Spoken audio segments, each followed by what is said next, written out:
Hello friends, Ben Ochart here. Thank you so much for tuning in. And today I want to do a follow-up with you on the outcome of having used some of these green phosphate pads that were provided by the Aquarium Co-op in several of my aquariums. So let's go ahead and get into it now and talk about the results, some of the conclusions, and some of my thoughts about these pads.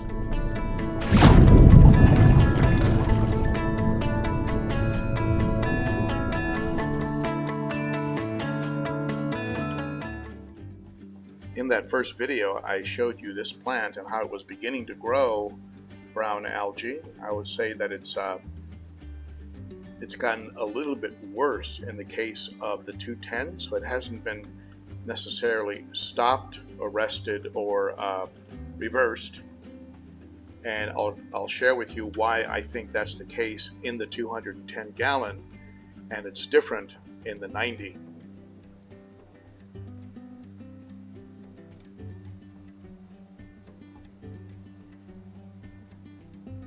This plant, interestingly enough, looks pretty good.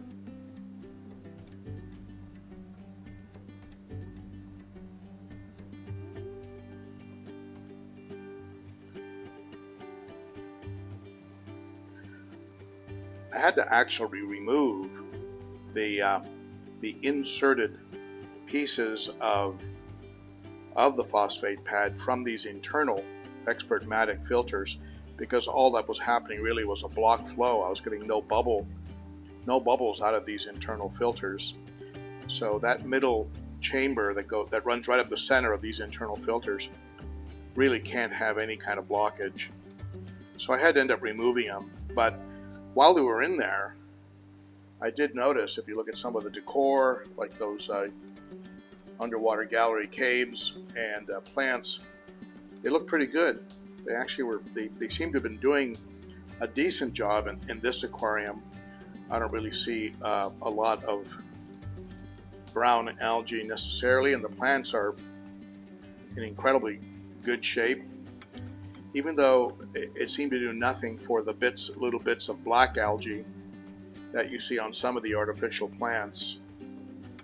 Black algae doesn't seem to be affected one bit by the pads, but brown algae did respond, even though I did have to pull it out of the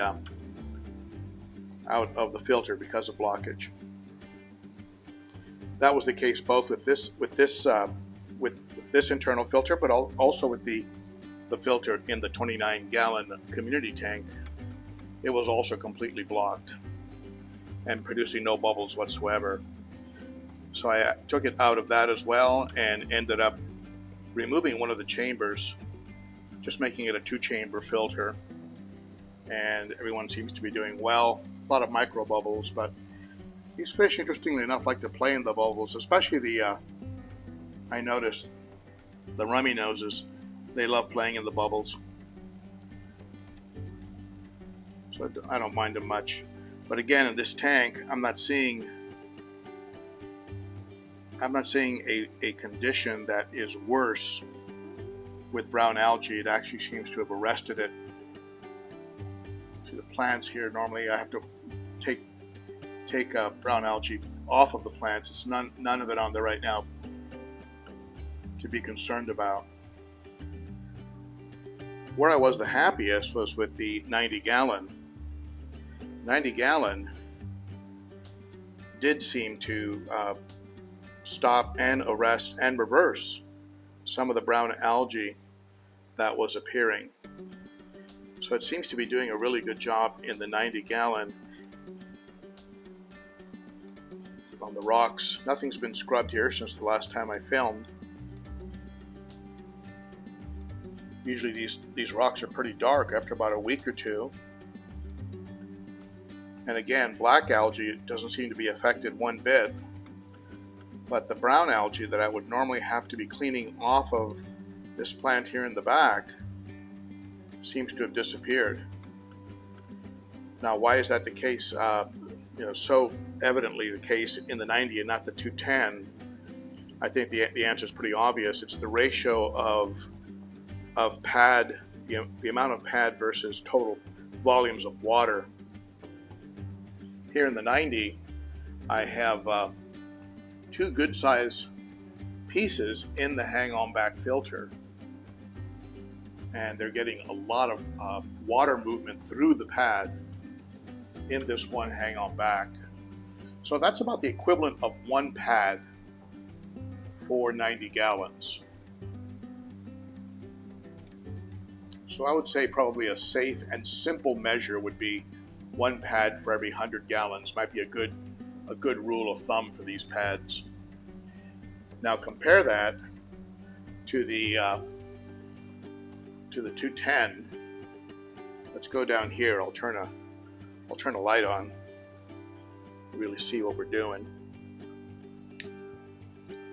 Compare that to the sump, where I have 1 pad about the size of what is in one of those hang-on back filters. I have 1 pad in the sump. So that's a much smaller amount of phosphate pad in ratio to size of aquarium. So I probably need 4 times 4 of these pads, 4 times the size of that pad right there, to be able to do a good job with the 210. That's my preliminary conclusion. So a full set of pad like this here, like I would say 2 of these for 200 gallons, and then 1 of them for 100 gallons. So 1 full pad for every 100 gallons should be workable. And if I was to use 2 full pads, that should be plenty to service the entire 210 gallon and be able to keep brown algae in check. So my conclusion is that the pads are worthwhile. They can do a good job, but they have to be used in the right amount of ratio of pad to total gallons. And if I had to make a recommendation, and I'm not sure if this is something Corey's already done, but over at the Aquarium Co-op, but if I had to make a recommendation, I would say 1 full pad, 1 full phosphate pad for every 100 gallons, and you're going to get a noticeable change. And that is my conclusion. So far, I'm going to mess around with it some more, and as more information becomes available, I'll share it with you.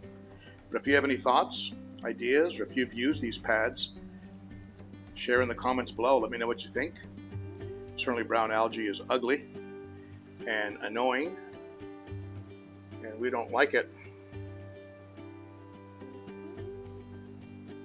I don't think the fish care, but it's certainly a bit of an eyesore. We'll talk about it and a lot more on the Saturday Cichlids and Coffee live stream. Be sure to tune in. That's Saturday at 11 o'clock Central. That's 9 a.m. Pacific, noon Eastern. We'll talk about brown algae, filtration, fish, and all kinds of other good stuff that we can use to help us take better care of our fish. And for those of you who would like to support the continued production of content on the channel, consider becoming a member of the Garage Gang, a Patreon. Starts as low as $3 a month, and every little bit counts and really helps to support the continual financial demands of having a YouTube channel. Thank you, my friends. That's it for me, and I hope to see you again soon. Bye-bye. Thank you, my friends. You are appreciated. That's it for me. Hope to see you again soon. Bye-bye.